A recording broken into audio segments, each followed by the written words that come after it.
Coming in live from KCAA studios in Redlands, California, you're listening to The Mo and Joe Show with your hosts, Mauricio Mo Silva and Joseph Joe Marmolejo.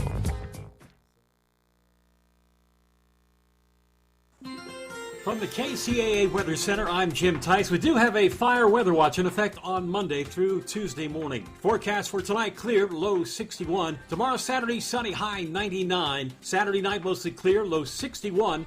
Sunny day on Sunday with a high around 89, not quite as warm. Mostly clear on Sunday night, low 58. Columbus Day, Monday, it'll be sunny with a high of 82. A little breezy on Monday. Clear Monday night, low 56. And sunny on Tuesday, high 87.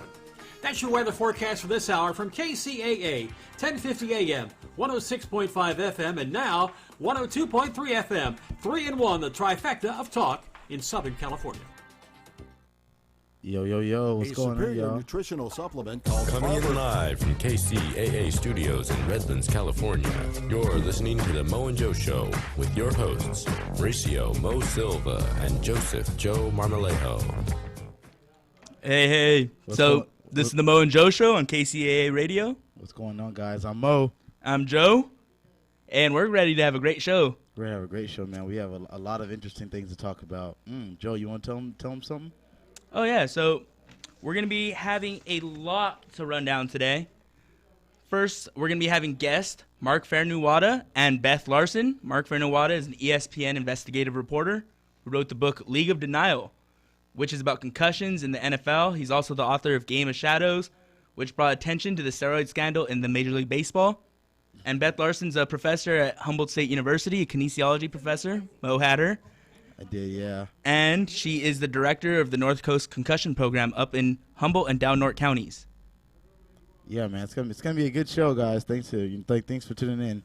We also got, hopefully this week's good, bad, and ugly. You can't go a show without that. That keeps y'all motivated and looking forward to seeing everything we got to talk about. Oh, yeah. It's a little tradition around here so far. Oh, man. I love it. Hey, so we're also going to keep it local with some more events from Mo and Joe. Yes, sir. We also got some Dodger updates for you guys. Game going on. Dodger updates. They are currently winning 4-1 in the top of the fourth. Ooh. Against the Diamondbacks in the NL. DS. Okay.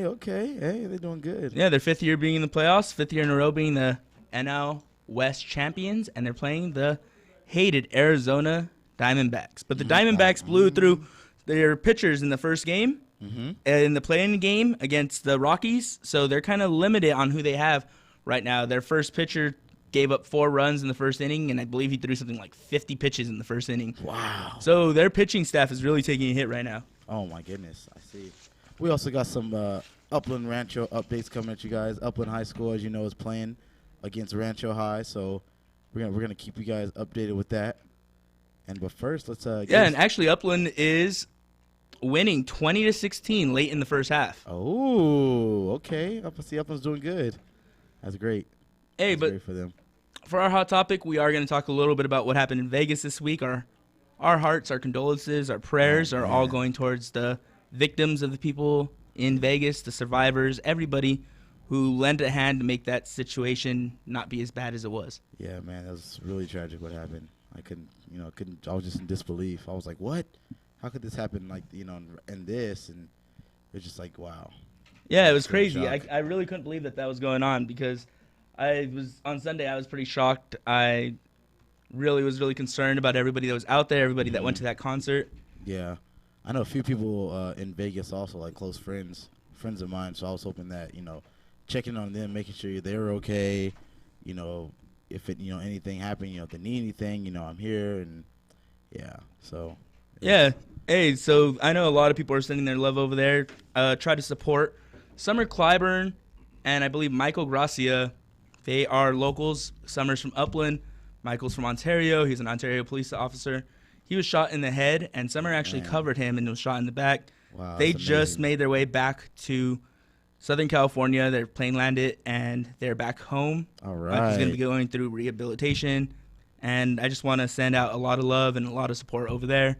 I went to high school at Summer, and, it's very courageous and brave what she did. That's very brave. Yeah, very brave. Shout out, Summer. Appreciate you. That was awesome what you did. No one asked you. You didn't have to, but you did, and Our They heart just have goes a newborn baby, too, was born this year. So Aw. shout out to them for keeping their family alive. But Shout out, guys. we do want to talk about our main topic. It is concussions. Mm-hmm.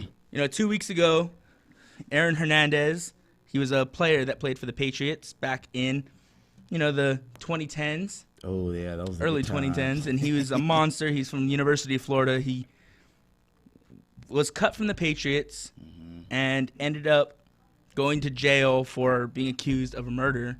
Wow. And then just last year, this last year, I believe it was in May, hung himself, committed suicide. 2 weeks ago, they found that his brain had CTE, chronic traumatic encephalopathy. Did I say that right, Mo? Yeah, I believe so. Yeah, that was good. Here, give us the pronunciation one more time. So it's chronic traumatic encephalopathy. Okay. Yeah, so they were found that he had one of the most severe cases of that, which is from repeated head trauma that a lot of football players are getting, and he had one of the most severe cases of that. So it really had me Really really has you shocked. So, yeah, really has you shocked because you're like, whoa, like, oh my goodness, like, you see these players play, especially like an individual like Aaron Hernandez, not knowing that, this stuff is, this is like developing like just multiple, bouts to the head, and something like this could happen. And it's just wow. Yeah, it's really scary. The symptoms are not able to be. So pretty much you can't find out that you have CTE until it's post-mortem, after you're dead. Yeah.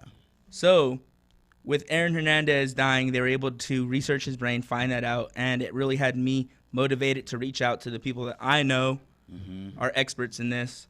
Fainaru-Wada, ESPN investigative reporter, and Beth Larson. We're going to be having them on the show coming up soon. But for now, Mo, are you excited for this topic?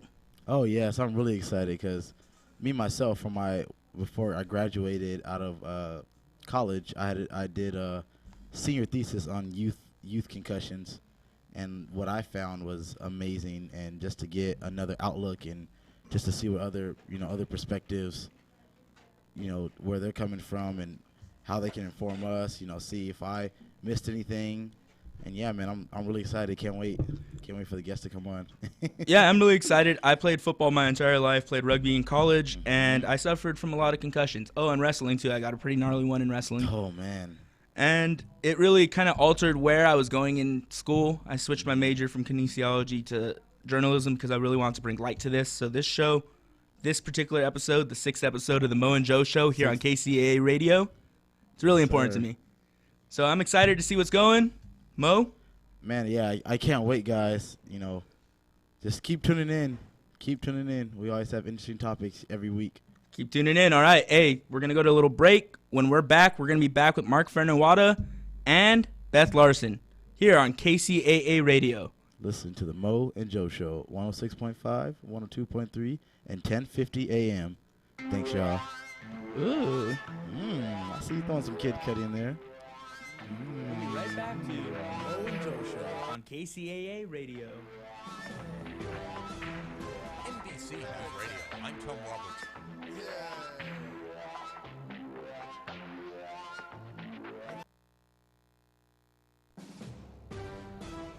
NBC News Radio. I'm Tom Roberts. Police are still unsure of Stephen Paddock's motive when he shot up a crowd of thousands of people in Las Vegas Sunday night, but Clark County, Nevada Undersheriff Kevin McMahill says there is no link to international terrorism. We're also aware, of course, that ISIS has repeatedly claimed responsibility, which today I can tell you that we have no known nexus to. McMahill says they've looked at many angles regarding Paddock. Tropical storm Nate is getting stronger as it races toward the Gulf Coast. Hurricane warnings are issued from New Orleans to the Alabama-Florida border tonight as the storm heads north into the Gulf. White House Press Secretary Sarah Huckabee Sanders is not specifying what the president meant when he referred to a calm before the storm. Today, Sanders said she's not aware of anything specific that was in the remark. Federal authorities say 3 men are accused of plotting an ISIS-inspired terror attack in New York City. That attack was thwarted.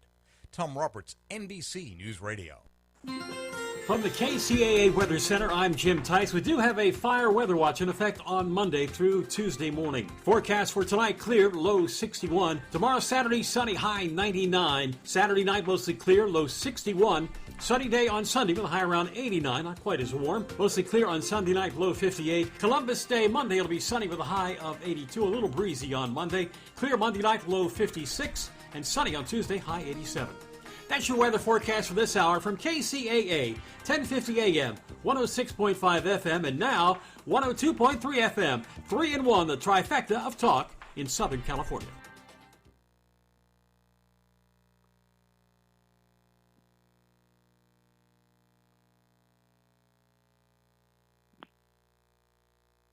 It's a unique combination of maritime pine bark, aloe vera, honey, and an enzyme from papaya seeds. This potent supplement was developed to impact inflammation in the human body.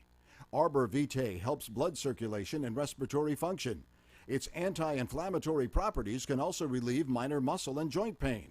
To order, log on to arborvitaeus.com or phone 1-800-570-0433 and enter code KCAA at checkout to receive a 10% discount. Arbor Vitae is Mother Nature's helping hand. Order this unique supplement now. Call 1-800-570-0433 and mention that you heard it on KCAA to get a 10% discount. KCAA Radio is proud to announce that the Tri-City Center in Redlands is our new home.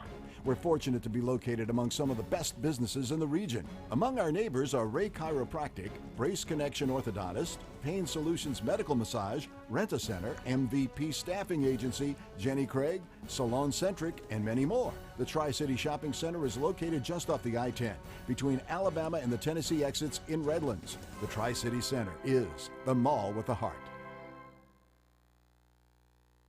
How would you like to have a large portion of your credit card debt completely forgiven, both the principal and interest? National Credit Card Relief wants to give you free information that shows you how. Thousands of people have used this program to have their credit card debt forgiven. So call now for free information and consultation. We'll give you the secret to this money-saving program absolutely free. Get eye-opening information that could save you thousands of dollars a year or a month, depending on how much you owe. In fact, the more you owe, the more you can save. All you need is $10,000 or more in credit debt, medical bills, or department store debt to qualify. Call for free debt forgiveness information now at 800-546-2909. That's 800-546-2909 to discover the secret to having your credit card debt forgiven. Call 800-546-2909. 800-546-2909. Don't wait. Call now. 800-546-2909.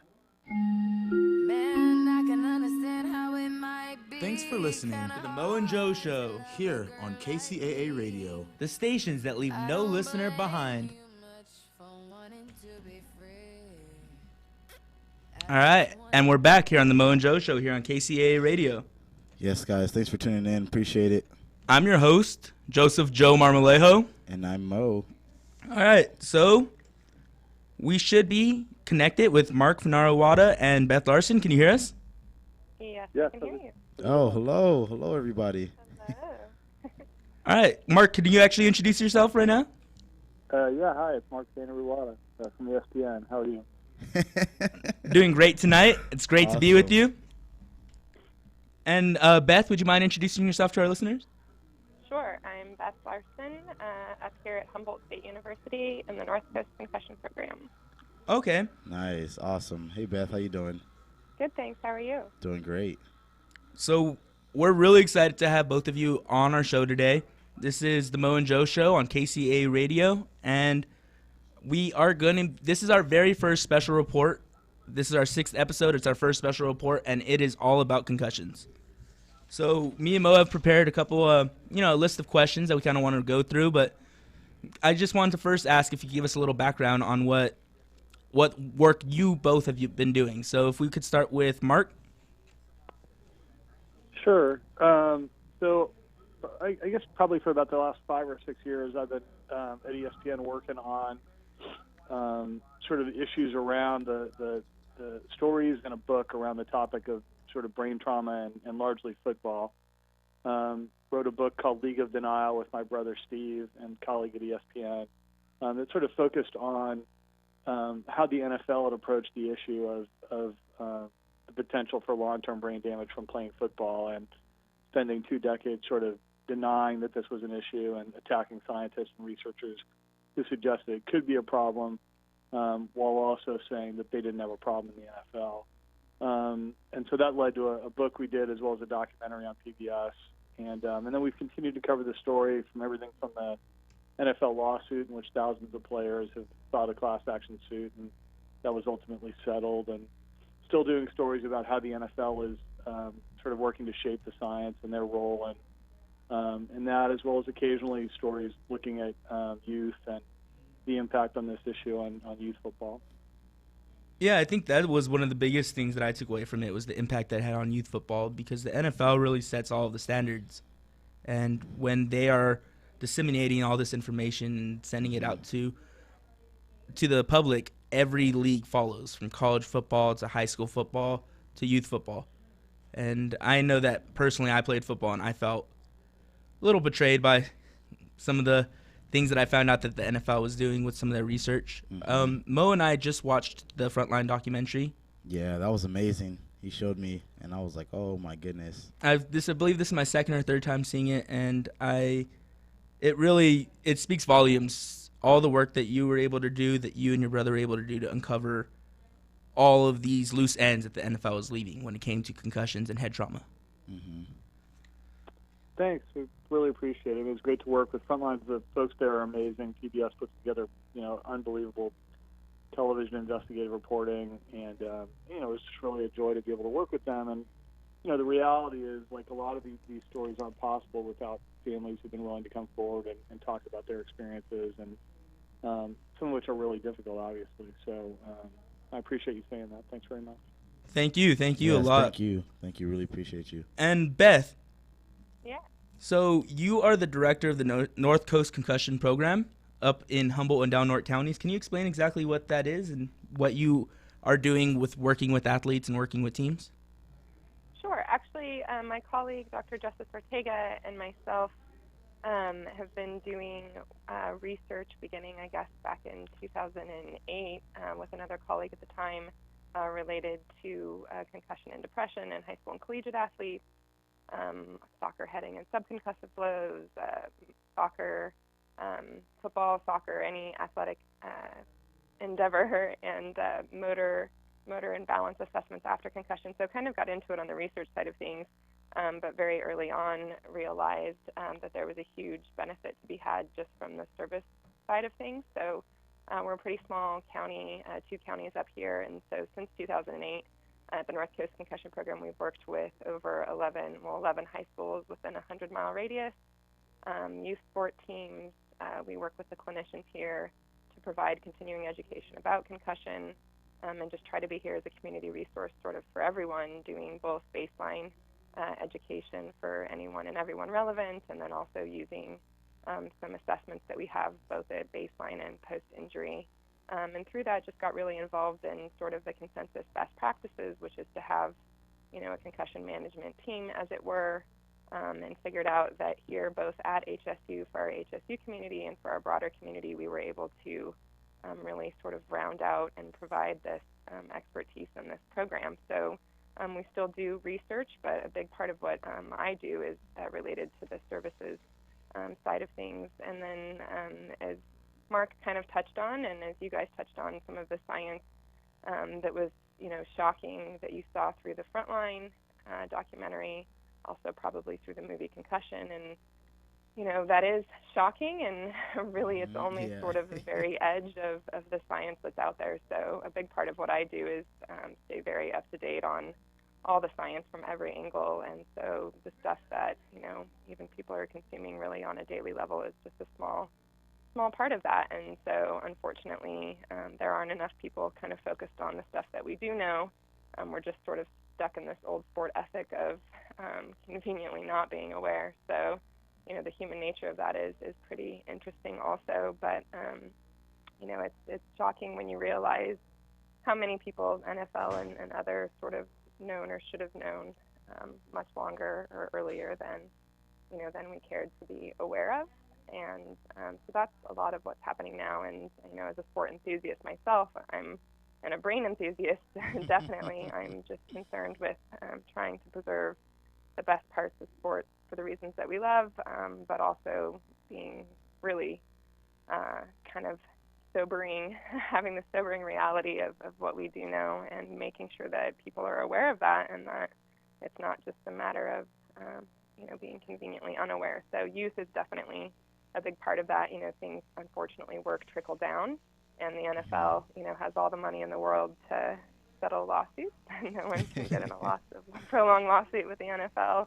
And first of all, only reason I ever wished that I were a boy was so I can play coach college football. I always tell people I could probably throw a spiral better than anyone in the room, and I think that's true. So having understood that, I'm a Broncos fan first and foremost. I had there you go. Yeah, but I haven't been able to gut a football game in quite some time. So I'm kind of stuck on the other end of things now, and realizing that why everything gets fought out at the older levels where it doesn't really matter, we should be sort of giving up and starting with the fourth graders. So that's what I try to do on a daily basis. And my colleague, as I said, Justice Ortega, and we also work now with the CSU, and just try to be here as a resource for anyone and everyone, and help that transition. Yeah. All right. That was amazing. Yeah. Yeah, I really like all the work you're doing. It's very hands-on. I know that I worked with you personally when I got a concussion playing rugby up in Humboldt, and you're very, very helpful, informative, and calming, really. Yeah. Oh, well, thank you. That's nice. Really good. So, nice for you to say. Mark, can you tell us how some of the research really began, some of how this whole project really began? I know that I was able to find that you guys really started the book with the question, what did the NFL know and when did they know it? Were you ever able to find out that question or find out the answer to that question? I mean, I think there's elements of that we know. I mean, there's parts of the book that go back to, the NFL starts to really, address is a sort of a loose word, but deal with this issue back in the mid-'90s, as you're seeing some sort of early retirements happen, and the media starts to cover the issue of concussions. Although I'm always sort of leery. I mean, Beth would know this way more than I would, but I think increasingly people the sort of researchers are wary of the focus on concussion, as opposed to repetitive trauma and subconcussive hits. And I think the suggestion seems to be that the issues that arise for people are rooted largely in the long-term issues, at least, are rooted largely in exposure and repetitive kind of trauma. But the NFL issue begins sort of in the mid-'90s when they assign a committee to sort of look at this. And at the time, they seemed to not take it terribly seriously. The commissioner at the time, Paul Dagliabu, dismisses the problem as really a media-created issue and not at all a serious issue for the NFL. And they put together a body of researchers who are basically all affiliated with the NFL. They're all trainers who work for the NFL, and they're the kinds of they're trainers who are putting players back on the field after they have concussions. And as a result of that, they're concluding based on that the NFL really doesn't have a concussion issue. So that sort of dates to the mid-'90s, and then at the same time, you're seeing emerging science that's pointing to potential problems around repetitive trauma from or long-term issues from repetitive trauma, things like dementia and issues around depression, and research papers coming out to point that out. And the result of those papers from the NFL's perspective is to basically dump on those scientists. So, you could trace that back to the mid to late 90s when they began to understand what the issue was. They didn't necessarily acknowledge it was a problem, but I think it's pretty hard to argue that at least back to the mid-'90s there wasn't an increasing understanding from them that this was an issue that needed to get addressed. I actually had the question about that has CTE, I know that this isn't something that's new. I know that I believe it was in the documentary you stated that Webster was patient 0, or maybe that was in an interview you stated that he was patient 0. But CTE's been around forever. Is there a new language that has now been able to come to the public light that has been able to help describe what this actually is?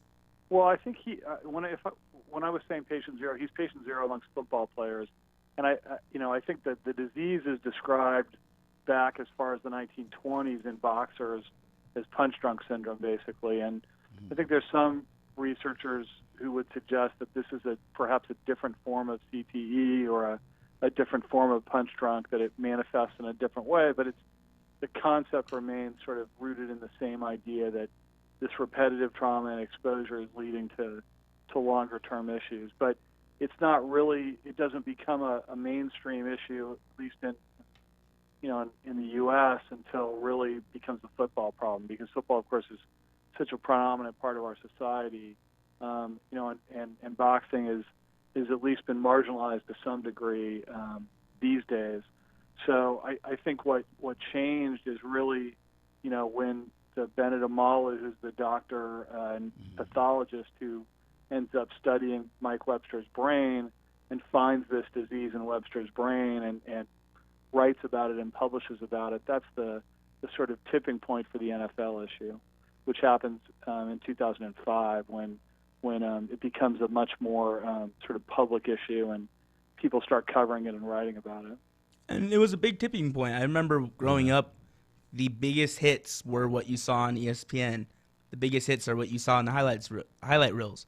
Yeah. And now you see a big hit, and like what we saw in the Packers-Bears game a couple weeks ago, it was you pull your neck. It's like, whoa, what's going on? Exactly. I was like, why did he do that? And I cringe on that one. I think the perception has changed a lot since you have started this research and since Bennett Amalu has came to the discovery that he came with Mike Webster's brain. Mm-hmm. And I want to ask you, what's been the biggest change that you've been able to notice? Well, I think there's no doubt the NFL has shifted the way it markets its sport. I mean, it used to be, as you said, you would see all these big hits, and TV would show them as much as anybody, and so the sport was marketed around the violence. The big hits were celebrated, and you could buy videos of all the greatest hits and all that. And the sport has had to shift the way it markets itself and sort of toe this line between the violence that I think, frankly, a lot of people love and like about the sport because it's so fast and so powerful. But at the same time, they've had to sort of shift in the way they market to frankly, to moms in many ways. They've brought moms. They've had a sort of moms campaign where they've tried to educate mothers and women about the safety issues around the sport and how they're trying to make it safer as a means of reassuring parents that it's okay to let their kids play. And then I think they've also, they've changed some rules for sure. I think the biggest rule change that they've made that I think is probably nobody could argue is not helped is that they've minimized the amount of hitting that goes on in practice. And that goes back to that issue I was talking about earlier that, they can legislate out these big hits that you see, like the one you saw in that game, and people obviously know that's wrong. But I think the issue at the core here is really the repetitive trauma and how do you minimize the amount of exposure that happens. So by minimizing it in practice, you're at least limiting the amount of hitting that goes on. And so that's a shift that the league has made that I think has been very positive. So on smaller levels, wait 1 second. This is the Mo and Joe show with Mark Fainaru-Wada. Am I getting that pronunciation right? Close, that's fine. Fainaru-Wada, yeah. Fainaru-Wada. Fainaru-Wada, all right. And Beth Larson. And Beth is the director at North Coast Concussion Program up in Humboldt and Dalnort counties. Mm-hmm. One thing that Mark just mentioned was that the daily repetitive hits are something that people are addressing. And researchers are addressing, the NFL and different leagues are addressing. Mm-hmm. I know something that's very unique at the Humboldt State University's football team really does, and it's wears those pads on their football helmets. I'll bring up a picture right now so that our viewers can see it. But, Beth, can you explain that and other techniques that you guys have used to really combat concussions and combat head trauma? Yeah, and I guess first I would say, just to be clear, as Mark mentioned, a big part of the concern and where there's a lot of overlap between football and other sports is not so much in concussions or what we're even learning now to, no longer call a bell ringer and now call a concussion, but this idea of blows that we're used to on a daily basis that seem below the threshold of what would be alarming that still are causing very obvious long-term damage when looked at, pathologically post-mortem after someone dies. And the CTE that they're finding in the brains, you got to remember a lot of those they're finding in young individuals. They are getting, in addition to the football NFL athletes that just came out, the whatever it was, 111 of 112 brains or 110 of 111, those were NFL athletes. But Ann McKee and her group have done a good number of other contact sport athletes, some who have died in their late teens, early 20s, including some, war veterans and whatnot, and have found the pathology, which is essentially, misfolded proteins. And as you know, Aaron Hernandez, they just found the most severe stage in such a young individual. And, some of these people don't have even what we would maybe consider obvious concussions. So it really is, and as I said, this is a crossover with other sports as well, an issue of repetitive exposures and over time. So as Mark's mentioned, hitting less in practice, but also,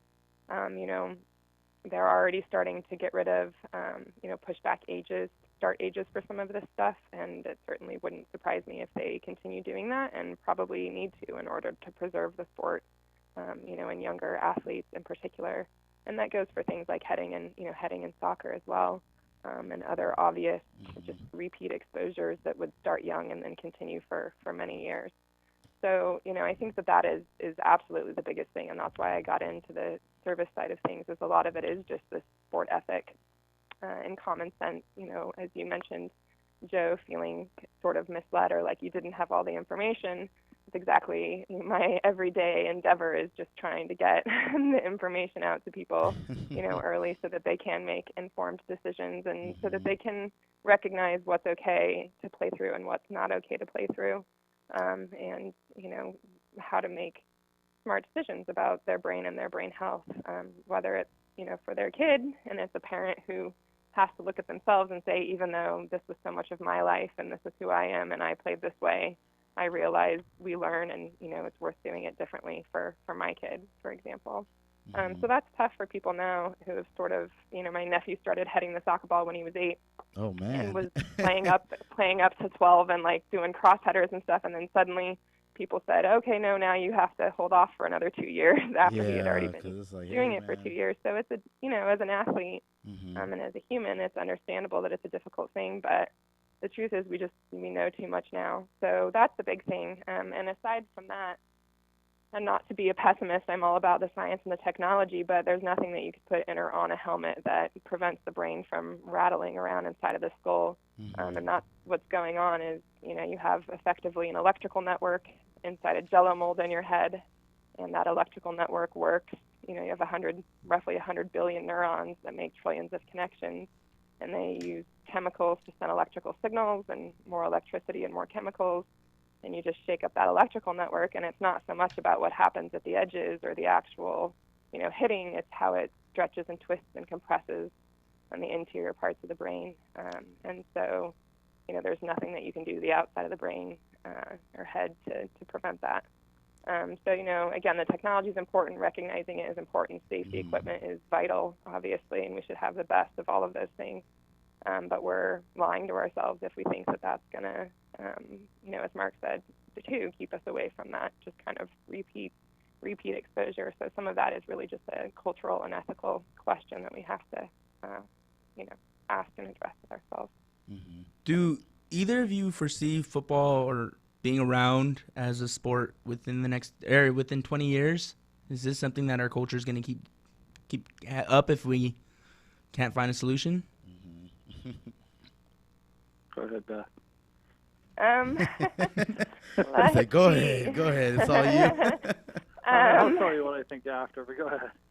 I hope it doesn't go down in a total legal hailstorm. I really do. I'm a law school dropout. I went to law school at Tulane. I also left law school at Tulane. I know a bit about how some of this stuff tends to go, and I know the NFL has all the money in the world to push it off and play it out, and the NCAA has less money but some money, and high schools do not. And high schools are getting sued, and, the more that happens, the less there's going to be an option for the sport to be preserved. So, what I hope is that we find a way to preserve the good things about the sport and make it as safe as we can. But that's going to take a lot from a lot of people that I would say I'm probably too old and jaded to expect. So. I mean, I think part of it is going to depend on sort of where the science heads. I mean, increasingly it's not positive, at least where the numbers are concerned around NFL players. And as Beth points out, you're seeing some younger players diagnosed too, and from other sports. But I do think that, like, again, this, at least as relates to the NFL, is a $14 billion industry. It's the most popular sport in America by far. Our network lives off the NFL. So I think at least in the short term, it's hard to imagine. But I do think it's an evolving question around the science. And I think Beth hit on sort of where the question will really head, which is what happens at the youth level. Increasingly, as you see lawsuits and insurance rates spiking, it's going to be harder for schools to sustain. And I know one of the theories that people have is that you're going to see a sort of shift in the class culture in the sport, and that you'll see sort of middle to lower income kids playing it more exclusively, and the sort of mid to upper class kids ending up moving to other sports. It's funny because I mean, I've heard that people theorize about that lately, but the one piece of that I'm not sure about is that at the youth level, because it's going to be an expensive sport to play, and increasingly more expensive because of litigation. School districts don't have a lot of money, so and especially inner city school districts don't have a lot of money. City districts don't. I'm not sort of convinced that that's the way we're headed, but I think change, we're already seeing it. You're seeing fewer kids playing and more kids playing flag, and so I think there's a shift happening. But I don't, where that leads, I don't think anybody really knows. Oh man, yeah. Yeah, I would agree. I'd have to agree. So I have a question for you guys. Either one of you guys can answer it, or both of you guys can answer it. I would like to know: do you guys think coaches and players hide concussions? And if so, do you think that coaches let their players come back too soon? I can make that one short and simple, and then Mark, you can go ahead if you want.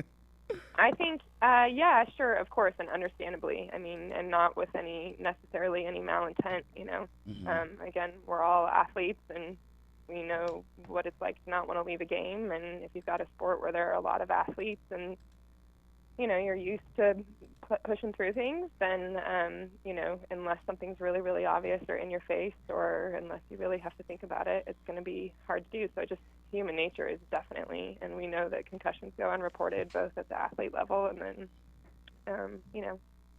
whether it's coach or athletic trainer. I think anyone who's aged in and played the sport for a while is just has to expect that from themselves and honestly work against it, I would say. Okay. What about you, Mark? Yeah, I mean, I agree. I mean, players are going to play, right? I mean, that's the deal. They're going to want to stay on the field, and so, True. And that issue ratchets it up, the more sort of there's at stake. And so, when you look at the NFL level, for example, if a guy's not on the field, he stands a chance of losing his job and losing money. So, players do not want to come off the field and be replaced. And while the stakes are not as high at the college level, the intensity of the competition is the same, and high school kids as well. And so players want to figure out a way to stay on the field for the most part. I think there's more attention to this, and people are more concerned about it than ever before. And so you're seeing people pulled out, which is great when they have issues. But I think in the end, as Beth said, I mean, that's one of the challenges. I've always felt like that the hardest job.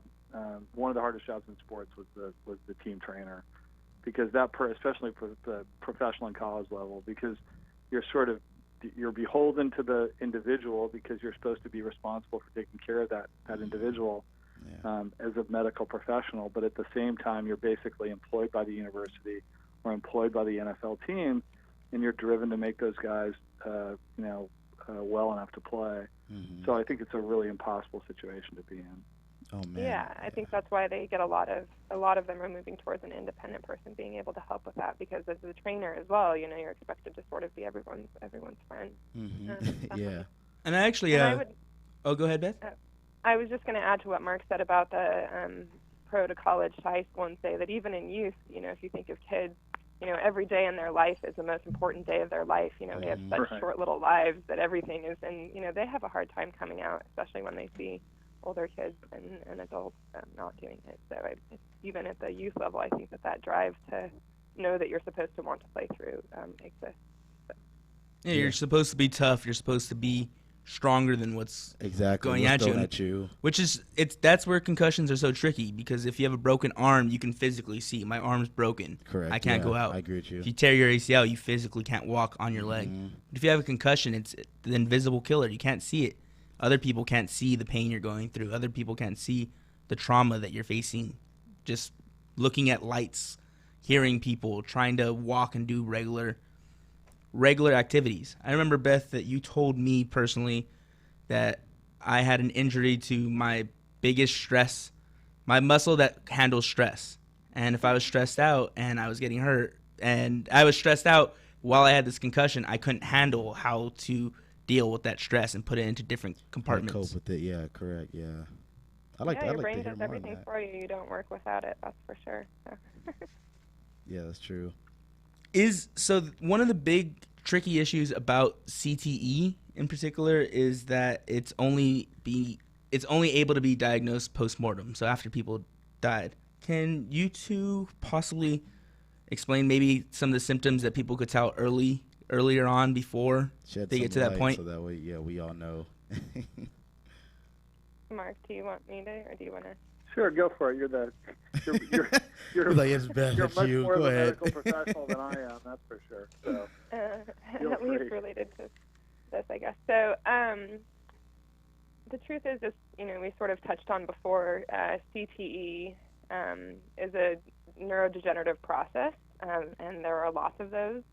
So it's possible, for example, that in the past we've diagnosed people with other types of dementia or other types of neurodegenerative diseases when it was really CTE, and yada yada. So yes, we can only definitively diagnose the pathology of it when someone dies. The onset tends to be earlier than even early onset dementia. Symptoms can kind of go two different tracks. People tend to have mood cluster and or cognitive symptoms in their 20s, and then starting as early, I should say, as their 20s, and then into their 30s. But there are definitely inhibition control issues, emotionality, so things like substance abuse can also factor in there, again being more at risk for it, and also having an easier time suffering from it, which I guess would be being at risk for it. But so mood cluster symptoms, cognitive symptoms, headaches, physical symptoms as well, but they tend to set on in stages and do so earlier, starting in the 20s, 30s, or 40s, as opposed to more like 40s, 50s, and onward from there. Nice, yeah, it's really, really good explanation. So, Mark, I have a quick question for you. So there's a book, the documentary, and the movie. Which one do you feel represents what's really going on? Well, I was associated with the book and the documentary. I prefer those. I think the movie has a lot of issues. I'm not a big fan of the movie. I assume you're talking about Concussion, and I have all sorts of issues with the movie. But I think one of the positive things about the movie is that it gives credit to Benedict Amalu, who, whatever anybody would sort of think about him, he is clearly the person who brought the attention to this issue, at least as it relates to the NFL and football, and beginning to get it to be talked about in a much more mainstream way. So I think the movie did that, because it's largely about him. I think it takes all sorts of liberties, as Hollywood does, and conflates a lot of issues and mischaracterizes lots of issues. But so I think that's the one nice thing. But for obvious reasons, I'm a little biased, of course. I'm a little partial to to the book. I mean, it started as a book. That's what we liked. Steve and I are both writers, and that's what we wanted to be doing. But we're, I think we're very happy with the documentary. And okay. But those are our preferences. No, true. I'd be partial to Mark's book too. Thank you, Beth. So what I wanted to know is, are there any organizations that either of you know that somebody can join who who's gone through head trauma and thinks that wants to find a support group, wants to find other people that are going through what they're going through. Mm-hmm. Do you know anyone? I don't know. I mean, I don't. Well, Beth may know more than I would probably, but I mean, I know that I hear from a lot of wives actually. So I hear more from that these days than anybody else. For wives of former NFL players, and I think there's a collective of wives who really spend a lot of time talking to each other and trying to help each other out through these issues. But I don't know of any, and then there's organizations that are doing research and trying to get players together for research purposes. But I don't know of any organizations that are sort of almost support group type situations where former college players, for example, who may feel like they're having issues could get together and deal with these things. But I don't know, Beth, maybe you're aware of something I'm not. No, I'm sad, and not sad to say or sad to say. Yeah, I could have maybe thought more about it or spent more time if I had thought about it. But no, I don't know of anything specifically on a national level. I would think, players' wives for NFL support group would be the obvious one that I would think of, or local organizations, I guess, that mimic that. Up here in Humboldt, we have a few resources, but those certainly aren't nationwide or statewide. No, I wish, I don't know. Yeah, I mean, that sounds like something that maybe should be, should be started that way. Like Joe said, if somebody's feeling, a certain way and there's like they're questioning, like, maybe do I have a concussion? Maybe, do I not? Do I have CTE? I know a lot of people. There's been a lot of younger people that I've heard of that have, committed suicide that thought that they had CTE. Oh man, wanted to have their brain scanned. Sad to hear. I saw a sad story last week on YouTube. Man. I believe it was an ESPN story, and it was this young kid thought that he had CTE, killed himself so that his brain could be sent to Boston University, and it was actually discovered that he did have it indeed. So. Oh wow! He helped bring a lot of awareness to it, and it's sad that it had happened that way. But exactly, I think that maybe. You guys are, oh, go ahead. No, go ahead. I was just going to say you're touching on something I think also, which is that for a lot of individuals, this is happening at a time when their brains are still developing. Mm-hmm. So I mean, really and truly, individuals in their late teens and early 20s, would be most at risk for some of these substance abuse and mood disorders and those types of things also. And so having a history of this repetitive trauma can certainly, play into that and cause and also act to cause those symptoms. And so I think that dealing with that at that age and in that time mm-hmm. leaves people particularly vulnerable, where things like support groups or outreach awareness would be able to, help them in counseling, because it's certainly not, now what we know of CTE now, it's not a disease that if we were to diagnose it in you, like in your 20s, would necessarily mean, your imminent and awful demise. So it's something that we're learning a lot about, and that definitely has a lot of people worried.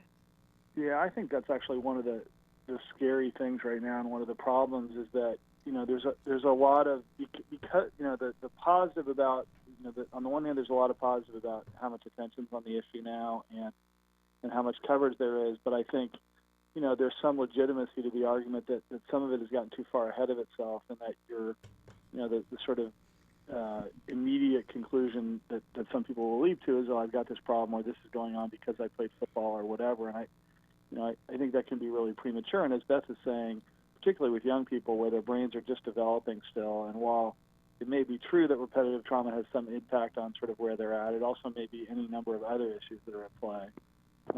And so I think, I sort of, after Aaron Hernandez died, I know a lot of people talked about this, attributing sort of his issues to CTE, and I think there's a real danger in going down that path because, first of all, there's plenty of people who've been diagnosed with CTE who didn't kill anybody, nor themselves. And so I think there's no doubt, having been around enough families and players who've suffered from these issues, they're real, and players become different than they've ever been. But at the same time, I think there's a danger in sort of leaping to conclusions, sort of black and white conclusions about what's going on with everybody. Yeah, I would say it's certainly not black and white. However, but in addition,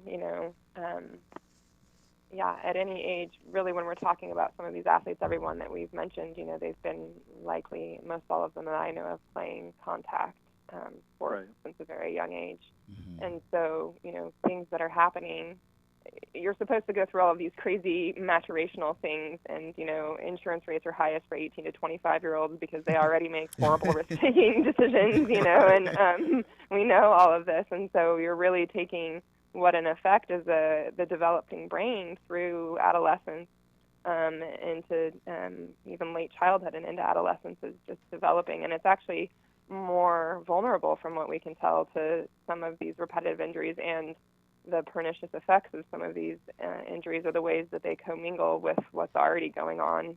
And, you guys are, myself included, and guys in particular, are crazy anyway when they're in their teenage years and their early college years. So it's maybe really not a good mixture, is what we're getting at. And that's, some of your questions of, if it is saved, it might be that we all play flag until 14 or 18 or something, really. And that could, help suss out some of this stuff, I guess, if it's not going to fall apart first. Yeah, I think. Go ahead. Can I ask a question of Beth? Yes, go ahead. Yes, we have about 2 minutes left, so. Oh, okay. So Beth, I'm curious. Have you reached the point where you have a position about youth tackle football and whether you think it should be played and at what age?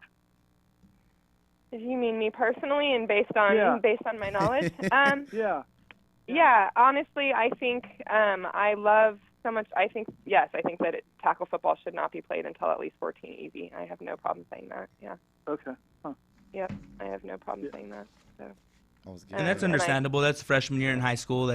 I know that varsity down here in Southern California makes players sign a release form if they're under the age of 15 to play varsity games. So I could understand that being the age. Huh. But we can't. The other thing is that we don't. Calling someone an adult at 18 is totally arbitrary when it comes from actual brain development. Like, all of the things that change happen in the mid-20s. So, we already don't let people under 18 make these decisions for themselves anyway, and so we can't just suddenly pretend that they're able to hold all this information and then make an adult decision that's going to impact the rest of their lives. Yeah, let's try to figure you on that one. I'm glad that the conversation has been started. Thank both of you for helping and attributing to that. Guys. Really appreciate it. I really appreciate it. The job of an investigative reporter, especially in the world of sports, must be tough because it's very your team is very combative. It seems as you're an outsider looking in, even though you're an insider. You're closer to it. And Beth, the job is that you did with me personally really helped me get through a tough stage in my life, and I really want to say thank you for that. Oh, thank you. And thanks for having me on your show. And Mark, it was nice to have another moment with you. I met you when you were up in Humboldt, so it's nice. I remember. No, actually, it's great to chat with you again, Beth. And guys, thanks for having me on the show. Oh, yes. Thanks for coming on the show. We really appreciate it. Thank you so much. Probably have you guys on again. Take care. Thank you. You too. Happy Friday. Thanks. Happy Friday. Happy Friday. Have a great weekend. You guys have a good one. Bye. So this is the Mo and Joe Show here on KCAA Radio. We just had Beth Larson, the director of the North Coast Concussion program, and Mark Fainaru-Wada. I hope I got it right. I know. I don't want to say it because I don't want to butcher it. Yep, this is KCAA. KCAA, guys. The Mo and Joe Show. Tune in next week at 9. You tune in, guys. Thanks for listening. Adios. Thanks for listening to the Mo and Joe Show. Tune in next Friday at 9 p.m.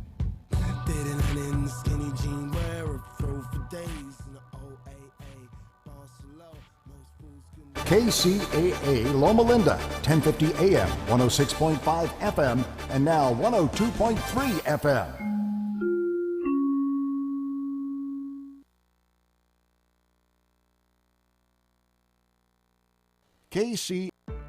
It's time to wake up. Do you have questions about financial